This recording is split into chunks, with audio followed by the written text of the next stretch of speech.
Hi friends, welcome to Rupalavanya Swaralahari channel. ఈ ఛానల్లో మీరు వింటున్న కథ నా రౌడీ కిల్లర్. ఈ కథని రచించిన వారు రూపాలావణ్య గారు, చదువుతున్నది లహరి రాజశేఖర్. ఇంకా ఈరోజు ఈ కథలోని ఈ భాగానికి వెళ్ళిపోదాం. ఒక్కసారి కూడా నేను తిరిగి ఏడిపిద్దామంటే అవదే, అయినా రేపు ఎలాగో వస్తాడు కదా, అప్పుడు చెప్తాను అని కోపంతో ఇష్టం వచ్చినట్లు తను వేసుకున్న బట్టలన్నీ విసిరేస్తూ ఉంటుంది. అమ్మో, మూతి ముడిచి రెండు కనుబొమ్మలు దగ్గరికి చేసి చీర ఫాస్ట్గా తీసేసి తన పక్కకి ఎడమ చేత్తో విసిరేస్తుంది. ఆ వెంటనే మిగతా బట్టలు కూడా తీద్దాం అనుకోకుండా ఎందుకో అయ్యమూలుగా చూసేసరికి ఆ చీర కింద పడకుండా అలాగే నిల్చునే ఉన్నట్లు అనిపిస్తుంది. మెల్లిగా కదులుతూ ఉండేసరికి మమ్మీ అని గట్టిగా కళ్ళు మూసుకుని గట్టిగా అరుస్తుంది అమ్ము. శ్రీను మెల్లిగా ఫేస్ పై పడిన చీరని తీసి అమ్ముని కింద నుండి పై వరకు షాక్ అయ్యి చూస్తూ ఉంటాడు. అంతే, పెద్ద కళ్ళతో నోరు తెరిచేసి అలా ఉండిపోతాడు. నోరు తడియారిపోతుంది. మెల్లిగా కళ్ళు తెరిచి చూస్తుంది. అమ్ము కూడా శ్రీను వస్తాడని ఊహించక తనకి ఒంటి మీద చీరలేదు అని కూడా మర్చిపోయి శ్రీనుని అలానే చూస్తూ ఉండిపోతుంది. శ్రీను వెంటనే నవ్వుకుంటూ అలా 2 అడుగులు ముందుకు వేసి అమ్ము మీద ఆ చీర కప్పి కన్ను పడతాడు. అప్పుడు వస్తుంది అమ్ము ఈ లోకంలోకి. హా, నువ్వేంటి ఇక్కడ, ఎలా వచ్చావు అసలు అంటూ తన డోర్ వైపు చూస్తుంది. వేసినే గడియ వేసినట్లే ఉంటుంది. శ్రీను చిన్నగా నవ్వుతూ ఇంకా అలా ముందుకు నడుస్తూ, రావాలంటే డోర్ నుండి రానక్కర్లేదు, బాల్కనీ నుండి కూడా రావచ్చు అంటూ అలా వస్తూ ఉండేసరికి అమ్మ భయపడుతూ అలా వెనక్కి నడుస్తుంది. గోడ వచ్చేసరికి టెన్షన్ పడుతూ వెనక్కి చూస్తుంది. మళ్ళీ పక్కకి వెళ్దాం అనేసరికి శ్రీను వచ్చి 2 వైపులా చేతులు అడ్డంగా పెట్టేసి నవ్వుతూ అమ్ము కళ్ళలోకి చూస్తూ ఉంటాడు. ఏయ్, ఏ ఏంటి అలా మీదకి వచ్చేస్తున్నావు? నేనేమి ఇంతకు ముందు అమ్ములా భయపడను. మా మర్యాదగా వెనక్కి వెళ్ళు, లేదంటే అంటుంది అమ్ము. శ్రీను అలా నవ్వుతూనే ఇంకా ముందుకు వచ్చి లేదంటే లేదంటే ఏం చేస్తావు అని చాలా మెల్లిగా అంటూ అమ్ము పెదవుల వైపే చూస్తూ ఉంటాడు. శ్రీను చూపు అర్థమయ్యి వెంటనే చిన్నగా సిగ్గుపడుతూ తల దించేసి శ్రీను గుండెలపై 2 చేతులు వేసి వెనక్కి తోస్తూ, ముందు వెళ్ళు, మా అమ్మ వస్తే ఇంకా అంతే అంటూ ఉండగానే అమ్మో అమ్మో, ఏంటి అంత గట్టిగా అరిచావు, ఏమైంది అంటూ అప్పు వచ్చి బయట నుండి పిలుస్తుంది.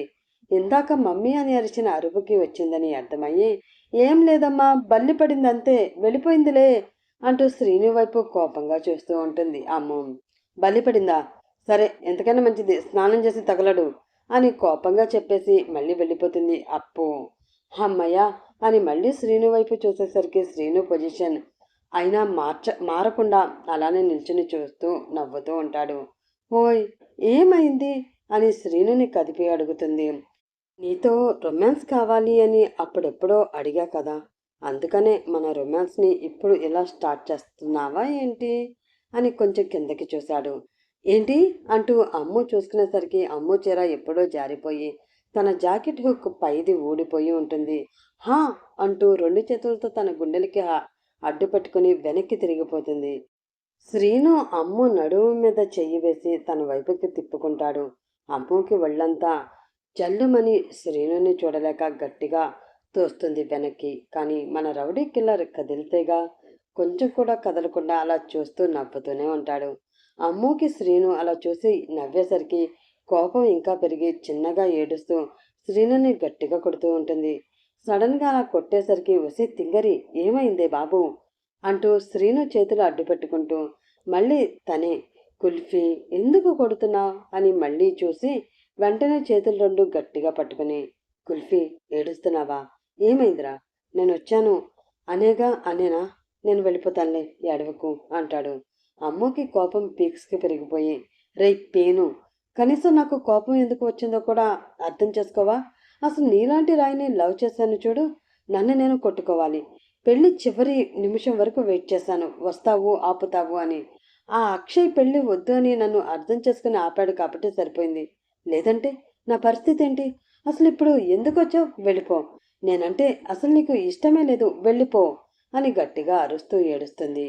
శ్రీనుకు అర్థమై పేను అని పిలిచేసరికి తనునే గుర్తొచ్చి ఇద్దరే అనుకుంటూ, లేదు కుల్ఫీ, ప్లీజ్ అర్థం చేసుకోరా, నా వల్ల నీకు ఏం కాకూడదు అనే నేను నీకు చెప్పలేదు. పెళ్ళైపోతే నువ్వు నన్ను మెల్లిగా మర్చిపోయి అక్షయ్తో హ్యాపీగా ఉంటావని అనుకున్నాను అని శ్రీను అనగానే ఫట్మని శ్రీను చెంపపై కొడుతుంది. అమ్మో! శ్రీను షాక్ అయి చూస్తూ ఉంటాడు. మళ్ళీ ఫట్మని ఇంకో చెంపపై కొడుతుంది. రెండు చెంపలపై రెండు చేతులు వేసుకుని కుల్ఫీ అంటాడు కొంచెం బాధగా. ఏంటి బాధగా ఉందా? మరి నన్ను డైనమాలో పడేసి వేరే ఎవరితోనో లైఫ్ అంతా ఏడుస్తూ ఉండమని వదిలేస్తావు, నాకెలా ఉంటుంది? అంటూ శ్రీను కాలర్ రెండు చేతులతో పట్టుకుని ముందుకు లాగి అతని కళ్ళల్లోకి కోపంగా చూస్తూ, గుర్తుపెట్టుకో, ఈ లైఫ్కి ఇంక నువ్వే. నన్ను దూరం పెట్టాలని చూసావా, చంపేస్తాను, అర్థమైందా అని అడుగుతుంది. అమ్మో అలా కోపంగా చెప్పేసరికి శ్రీను నోటి నుండి మాట రాదు. ఒక్కసారిగా అమ్ముని గట్టిగా కౌగిలించుకుంటాడు. అమ్మ కూడా ఏడుస్తూ శ్రీనుని కౌగిలించుకుని వెనక వీపుపై కొడుతూ ఏడుస్తూనే ఉంటుంది. ఒక్క నిమిషం అయ్యేసరికి తనకి చేరలేదు అని గుర్తు వచ్చి కళ్ళు తుడుచుకుని వదులు అని మెల్లిగా అంటుంది అమ్ము. శ్రీను కూడా మెల్లిగా వదిలి సారీ, మళ్ళీ ఎప్పుడు ఇలా చేయను అంటూ అమ్మ ఫేస్ పట్టుకుని చెప్తాడు. చేతులు మళ్ళీ అడ్డు పెట్టుకుని ముందు అటు తిరుగు, నేను చీర కట్టుకోవాలి అంటూ తలదించుకుని సిగ్గుపడుతూ చెప్తుంది. శ్రీను కూడా నవ్వుతూ ఇలా బాగున్నా, ఇలాగే ఉందా అంటూ మళ్ళీ తన వైపుకి లాక్కుంటాడు అమ్ముని. అప్పుడే అమ్మో తలుపుతి, పొద్దున్నుండి ఏమీ తినలేదు కదా, ప్లేట్లో తెచ్చాను, మాట్లాడకుండా తిను అంటుంది అప్పు. ఏంటి, ఉదయం నుంచి ఏమీ తినలేదా? నా వల్లే కదా, సారీ అంటాడు శ్రీను. వెంటనే చీర కప్పుకుని హా అమ్మ వస్తున్నా అని శ్రీను వైపు చూసి వెళ్ళు అంటూ తోస్తూ ఉంటుంది అమ్ము. తప్పదా అంటూ ఇష్టం లేనట్లు మొహం పెట్టుకుని మెల్లిగా బాల్కనీలో నుండి మళ్ళీ దూకి కిందకి దిగి శ్రీను వెళ్ళిపోతాడు. శ్రీనుకు బాయ్ చెప్పేసి వస్తున్నా అమ్మా అంటూ వెళ్ళి తలుపు తీస్తుంది. ఏంటి అవతారం, అయినా డోర్ తీయడానికి ఎంతసేపు ఏంటి, ఇందా తిను అని కోపంగా ప్లేట్ ఇచ్చి వెళ్ళిపోతుంది అప్పు. అమ్మ నవ్వుకుంటూ మళ్ళీ డోర్ క్లోజ్ చేసి అదే డ్రెస్తో చుట్టూ తిరుగుతూ హ్యాపీగా డ్యాన్స్ చేస్తూ ఉంటుంది. పాపం నెక్స్ట్ డే ఏమవుతుందో తెలియదు కదా. అదే తెలిసి ఉంటే శ్రీను అమ్ము ఇద్దరు ఇలా హ్యాపీగా ఉండేవారే కాదేమో. మన వాళ్ళంతా ఎక్కడున్నారు? ఆ శ్రీనుని ఇంకా చంపలేదా? ఎవరు ఫోన్ ఎత్తరే అంటాడు ఒకడు తన మనుషులతో. సార్ అందరూ దొరికిపోయారు, మొత్తం అందరినీ ఆ శ్రీను కొట్టి హాస్పిటల్లో అడ్మిట్ అయ్యేలా చేశాడు. మీడియాలో కూడా తెలిసిపోయింది. ఇక మన వాళ్ళందరి పదవులు పోయినట్లే, మీది ఇప్పుడు మీరే చూసుకోవాలి అని పిఏ అనగానే కోపంగా లేచి కుర్చీ నుండి ఒక్క తన్ను తంతాడు అతను. ఆ శ్రీనుని తక్కువ అంచనా వేశాను. ఇలా కాదు, మనం బీహార్ బ్యాచ్కి ఫోన్ చేసి పిలిపించు, రేపటికల్లా ఇక్కడ ఉండాలి అని కోపంగా ఆర్డర్ వేసి వెళ్ళిపోతాడు అతను. పిఏ నవ్వుకుంటూ బీహార్ బ్యాచ్ ఫోన్ నంబర్ ఫోన్లో వెతుకుతూ ఇంకా ఈయన సంగతి అయిపోయింది. ఆ విషయం తెలిసి తెగ గింజుకుంటున్నాడు. ఇప్పుడు చేసేదేముంది, ఏమీ లేదు. ఎంత కోపం చూపించినా నా మీదే కదా, అంతకన్నా ఏం పీకగలడు? సర్లే, ఆ బీహార్ వాళ్ళు వచ్చి ఈయన అదృష్టం ఏమైనా మారుస్తారేమో చూద్దాం అని ఆ బీహార్ బ్యాచ్కి ఫోన్ చేస్తాడు. కొద్దిగా హిందీలో మాట్లాడుతూ అర్జెంట్ పనుంది, రేపటికల్లా ఇక్కడ ఉండవని పెద్ద సార్ చెప్పారు, త్వరగా రండి అని ఫోన్ పెట్టేస్తాడు పిఏ. అతను ఇంకో రూమ్లోకి వెళ్ళి నరసింహం వాళ్ళ హాస్పిటల్లో ఉన్నారు అన్నాడు పిఏ. ఇప్పుడు నేను వెళ్తే ఆ శ్రీనుకి అనుమానం రావచ్చు, వెళ్ళకపోతే నరసింహం వాళ్ళకి నా మీద కోపం వచ్చి నా పేరు శ్రీనుకి చెప్పేస్తారేమో. ఛా, ఇంత పెద్ద పదవిలో ఉండి కూడా ఆ శ్రీను గడికి భయపడవలసి వస్తుంది. దీనికోసమే కదా ఇన్నాళ్ళు వెయిట్ చేసింది. అయినా కూడా శ్రీనుని ఏం చేయలేకపోతున్నాను. వాడిని నేను ఎప్పుడు చంపాలి, నేనెప్పుడు సీఎం అవ్వాలి అని చిరాకుగా తన రూమ్లో అటు ఇటు తిరుగుతూ ఉంటాడు. ఇక్కడ అమ్మకి శ్రీను వెళ్ళిపోయాక సడన్గా తను విషయం గుర్తొచ్చి వెంటనే మళ్ళీ శ్రీనుకి ఫోన్ చేస్తుంది అమ్ము. శ్రీను అప్పటికే కారులో కూర్చుని వాళ్ళ ఇంటికి వెళుతూ డ్రైవ్ చేస్తూ ఉంటాడు. అమ్ము ఫోన్ చూసి నవ్వుతూ లిఫ్ట్ చేసి ఏంటి కుల్ఫీ, అప్పుడే గుర్తొచ్చానా? అలా అయితే త్వరగా చెప్పు, మళ్ళీ వచ్చేస్తాను అంటాడు కావాలనే. అయ్యో మెంటల్, ఇంతసేపు ఉన్నావు కానీ తను వచ్చిన విషయం మాత్రం నాతో చెప్పలేదు, నీకు అసలు బుద్ధుందా? ఇప్పుడు తను ఎలా ఉంది, అసలు ఎక్కడ కనిపించింది అని అడుగుతుంది గట్టిగా ఊపిరి వదిలి. అక్కడ జరిగిందంతా చెప్తాడు శ్రీను. అమ్మో ఒక్కసారిగా భయపడిపోతుంది. అంటే ఇప్పుడు తనకి కళ్ళు కనిపించవా అని అడుగుతుంది బాధగా. హాస్పిటల్లో చూపిద్దాం, ఖచ్చితంగా ఎవరైనా డొనేట్ చేసినప్పుడు ఆపరేషన్ చేస్తే కనిపిస్తాయని నా నమ్మకం, కానీ వాళ్ళని మాత్రం వదిలేది లేదు అంటూ సడన్గా వాయిస్ గంభీరంగా మారుస్తాడు శ్రీను. శ్రీను కోపాన్ని అమ్ము అర్థం చేసుకుంటుంది. కానీ అసలు వాళ్ళు రాజేష్ అన్నయ్యని ఎందుకు కిడ్నాప్ చేశారు? మీ ఇద్దరిని ఎందుకు చంపాలనుకున్నారు అని అడుగుతుంది. కుల్ఫీ, ఇదంతా రాజకీయం. వాళ్ళందరికీ నేనే కాదా హెడ్. సో నన్నే లేపేస్తే వాళ్ళకి అడ్డు ఎవరు ఉండరు. అందుకే ఇదంతా అయినా నువ్వు నీ చిన్న బుర్రలో ఇవన్నీ ఎందుకు ఆలోచిస్తావు? రేపు మేం అంతా వస్తాం. ఎలా మంచిగా రెడీ అవ్వాలో ఇప్పటి నుంచి డిసైడ్ చేసుకో. ముందు ఆ విషయం అమ్మకి చెప్పాలి. ఇంతవరకు చెప్పలేదు. నీకు నాకు ఇంకా పెళ్ళి అవ్వలేదు అని తెలిస్తే ఇంక నా పని అంతే. ఏదో తను ఉంది కాబట్టి పర్వాలేదు, తను చూసుకుంటుందిలే అంటాడు శ్రీను. అయ్యో శ్రీను, అక్కడ అత్తయ్య ఒక్కతే కాదు, ఇక్కడ మా అమ్మ కూడా ప్రాబ్లమే. అసలు మన ఇద్దరి పెళ్ళికి అమ్మ ఒప్పుకుంటుందో లేదో నాకు చాలా భయంగా ఉంది. నాన్న అక్క ఓకే, కానీ అమ్మకి మాత్రమే నీ మీద ఇంకా మంచి అభిప్రాయం లేదు. రేపు మీరందరూ వచ్చాక మిమ్మల్ని ఏమైనా అంటుందేమో అని చాలా భయంగా ఉంది అంటుంది అమ్ము. నేను ఆల్రెడీ మీ నాన్నగారితో ఇందాకే మాట్లాడాను, ఆయన అంతా చూసుకుంటాను అన్నారు.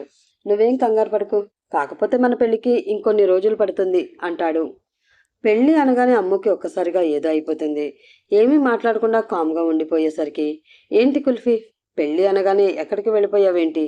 మన ప్రేమకి నీకు 2 గిఫ్ట్స్ కూడా రెడీ చేశాను, చెప్తే ఎగిరి గంతేస్తావు తెలుసా అంటూ ఊరిస్తాడు. చాలే, నువ్వు నీ గిఫ్ట్స్ ఆ మాత్రం ఏం నేను ఊహించలేనా ఏంటి? నాకు ఎవరినో బాడీ బిల్డర్ని పెట్టడం, లేకపోతే సేఫ్టీ అని నా చేతిలో కూడా ఒక గన్ పెట్టి పంపిస్తావు. అంతకన్నా ఏం చేస్తావు అంటుంది మూతి ముడుచుకుంటూ. ఇవన్నీ మన జీవితంలో రాకూడదు కుల్ఫీ. ప్రశాంతంగా నువ్వు, నేను, మన పిల్లలు హ్యాపీగా ఉండాలి. అందుకే మన పెళ్ళి అయ్యాక మనందరం అమెరికా వెళ్ళిపోతున్నాం. అలేఖ్య, నీరజ్ కూడా అక్కడే సెటిల్ అవుతారట. మరి నీకు ఓకేనా అని అడుగుతాడు. సర్ప్రైజ్ గిఫ్ట్ అనగానే అమ్ము ఏదో ఊహించుకుంటుంది, కానీ ఇంత పెద్ద గిఫ్ట్ ఇస్తాడు అని కలలో కూడా అనుకోలేదు. నిజం చెప్తున్నావా? ప్రామిస్? కళ్ళు మెరిసిపోతూ ఉండగా అంటుంది అమ్ము. నిజంగా ప్రామిస్. తను కూడా ఇక్కడ ఉండాలని అనుకోవడం లేదు. వాళ్ళు ఎవరూ లేనప్పుడు మనం మాత్రం ఇక్కడ ఎందుకు? అలాగే నేను మళ్ళీ నిన్ను పోగొట్టుకోవడానికి రెడీగా లేను. ఇంకా నా వల్ల కాదురా కుల్ఫీ. ఇన్ని రోజులు నాకు ఎవరూ లేరు, నేను పోగొట్టుకోవడానికి ఇంకేముందిలే అనే మొండి ధైర్యంతో ఇదంతా చేశాను. నిన్ను పెళ్లి చేసుకున్నాక మళ్ళీ అలా ఏమీ ఉండదు, అంతా మారిపోతుంది. అనుక్షణం నీ కోసం, అమ్మ కోసం భయపడుతూ వెధవుల దగ్గర తగ్గుతూ ఉండాలి. ఏ ఒక్కరిని నమ్మకుండా, రాత్రి నిద్ర లేకుండా ఎందుకు టెన్షన్తో బ్రతకడం? కానీ నాన్నకి ఇచ్చిన మాట నిలబెట్టుకోలేకపోతున్నాను అని మాత్రమే బాధగా ఉంది. అందుకే నా ప్లేస్లో ఇంకెవరినైనా పెట్టి మనం ఫారెన్ వెళ్ళిపోదాం అంటాడు. నాకు అసలు మాటలు రావట్లేదు అని ఫోన్లోనే చిన్నగా ఏడుస్తూ నవ్వుతూ ఉంటుంది అమ్మో. నాకు తనుని చూడాలని ఉంది రౌడీ, కానీ ఎలా అంటుంది బాధగా. రేపు వస్తాంగా, చూద్దువు గాని. సరే, లేట్ అవుతుంది. ఏం తినలే అన్నావు, తిను, మళ్ళీ చేస్తా అని ఫోన్ పెట్టేస్తాడు. శ్రీను ఇంటికి వెళ్ళేసరికి తన రూమ్లో ఏవో మాటలు వినిపిస్తూ ఉంటాయి. వెళ్ళి చూద్దామని లోపలికి వెళ్ళి చూస్తే రాజేష్, తను ఇద్దరు అమ్మతో వీడియో కాల్లో మాట్లాడుతూ ఉంటారు. హే, వీళ్ళందరూ బొబ్బిలి నుండి వచ్చారనుకుంటా. ఎందుకో అంత తొందర? నాకే ఎందుకు ఇలాంటి వాళ్ళంతా దొరుకుతారో అని అనుకుంటూ వాళ్ళ పక్కకి వెళ్ళి, రేపటి వరకు ఆగలేవే, ఇంత ఆత్రమేమిటే బాబు అంటాడు శ్రీను అమ్ముని చూస్తూ. ఇప్పటి వరకు నేను ఫోన్ చేసి చెప్పలేదని ఒకటే ఏడుపురా బాబా. మా చెల్లికి నేనంటే ఎంత ఇష్టమో అంటూ గొంతు మార్చి ఏడుస్తున్నట్లు యాక్ట్ చేస్తూ కళ్ళు తుడుచుకుంటూ ఉంటాడు రాజేష్. మిగతా ముగ్గురు గట్టిగా నవ్వుతారు. నెక్స్ట్ డే మార్నింగ్, ఏంటి తను నువ్వనేది? అంటే అమ్ము, మీ అన్నయ్య ఇంకా పెళ్లి చేసుకోలేదా అంటూ సగం సగం మాటలతోటే సుజాత గారు కంగారుగా అడుగుతారు. లేదమ్మా, నిన్ను కాపాడడానికి వదిన అబద్ధం ఆడవలసి వచ్చింది. నీకోసమే కొన్ని రోజులు మన ఇంట్లో ఉంది. అంతేకాని అన్నయ్య నిజంగా వదినని పెళ్లి చేసుకోలేదు. నీకు సీరియస్గా ఉండడం వల్ల అప్పటికి నిన్ను ఎలా కాపాడుకోవాలో తెలియక అలా చేశారు. నువ్వు కోపం తెచ్చుకోకు. నీకు ఓకే అంటే మనందరం ఈరోజు వదిన వాళ్ళ ఇంటికి వెళ్ళి అన్నయ్యకి వదిలిని అడుగుదాం. వెంటనే పెళ్లి కూడా చేసేద్దాం, ఏమంటావ్ అని అడుగుతుంది తను. మాటలు ఇంకా పూర్తిగా రాకపోయినా సరే అంటూ తల ఊపుతూ తనకి అమ్ము అంటే ఎంత ఇష్టమో చెప్తూ ఉంటుంది సుజాత. తనుకి సుజాత ఏమంటున్నారో చంద్రమ్మ చెప్పగా, సరే అమ్మా, నేను ఇప్పుడే అన్నయ్య దగ్గరికి వెళ్ళి మాట్లాడతాను. అందరం కాసేపు అయ్యాక వాళ్ళ ఇంటికి వెళదాం. నువ్వు కూడా రెడీ అయిపో. చంద్రమ్మ, అమ్మని రెడీ చెయ్యి. నువ్వు కూడా వస్తున్నావు అంతే అని రాజేష్ చేయి పట్టుకుని తను కూడా రెడీ అవ్వడానికి తన రూమ్లోకి వెళ్ళిపోతుంది. కాసేపట్లోనే అందరూ రెడీ అయ్యి టిఫిన్ కూడా చేసేసి హాల్లో శ్రీను కోసం వెయిట్ చేస్తూ ఉంటారు. కానీ శ్రీను తన రూమ్లోనే ఉండడు. ఫోన్ చేస్తూ ఉంటే స్విచ్ ఆఫ్ వస్తుంది. సడన్గా అన్నయ్య ఎక్కడికి వెళ్ళిపోయాడు అంటూ సుజాతతో పాటు తను కూడా కంగారు పడుతూ ఉంటుంది. ఇంతకు ముందు వేరు, ఇప్పుడు వేరు. మీ అన్నయ్య ఇప్పుడు పెద్ద రౌడీ. అదేగా చెప్తూ ఉన్నాడు. కంగారు పడుకు, కాసేపట్లోనే వచ్చేస్తాడులే అని ధైర్యం చెప్తూ ఉంటాడు రాజేష్. టైం 10 అవుతుండగా శ్రీను వస్తాడు.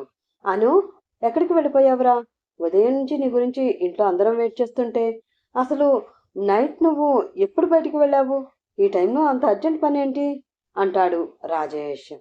ఏం లేదురా, కొంచెం అర్జెంట్ పని ఉంటే వెళ్ళాను. మనం దాని గురించి తర్వాత మాట్లాడుకుందాం. అసలు మీరందరూ ఎందుకోసం ఇలా రెడీ అయి కూర్చున్నారు? ఎక్కడికైనా వెళుతున్నారా అంటాడు ఏమీ తెలియనట్లు. వెంటనే తను లేచి, అదేంటన్నయ్య అలా అంటావు? ఈరోజు ఉదయమే వదిన వాళ్ళ ఇంటికి వెళదామని అనుకున్నాం కదా. నువ్వు ఇప్పుడు వరకు రాకపోయేసరికి నీ గురించి వెయిట్ చేస్తున్నాం. తొందరగా రెడీ అయ్యిరా, వాళ్ళ ఇంటికి వెళ్దాం అంటుంది తను కోపం తెచ్చుకోకు, ఈ పెళ్లి జరగదు. నిన్న కూడా చెప్పాను కదా, నాకు మీ వదినికి సెట్ అవ్వదు. అనవసరంగా నా వల్ల అమూల్య భవిష్యత్తు పాడవడం నాకు ఇష్టం లేదు. ఇకపై ఎప్పుడు ఈ పెళ్లి ప్రస్తావన తీసుకురావద్దు. అమూల్యకి కూడా ఫోన్ చేసి మీరే చెప్పేయండి అని ఇంకేం మాట్లాడకుండా తన రూమ్లోకి ఫాస్ట్గా వెళ్ళిపోయి డోర్ క్లోజ్ చేసుకుంటాడు శ్రీను. సడన్గా శ్రీనుకి ఏమైంది తెలియాలంటే మరి నెక్స్ట్ పార్ట్ కోసం వెయిట్ చేస్తూ ఉండాలి కదా ఫ్రెండ్స్. మీరు వెయిట్ చేస్తూ ఉండండి. నెక్స్ట్ పార్ట్లో ఏమైంది, ఎందుకు పెళ్లి వద్దు అంటున్నాడో దాని గురించి తెలుసుకుందాం. అప్పటి వరకు by bye friends, have a nice day.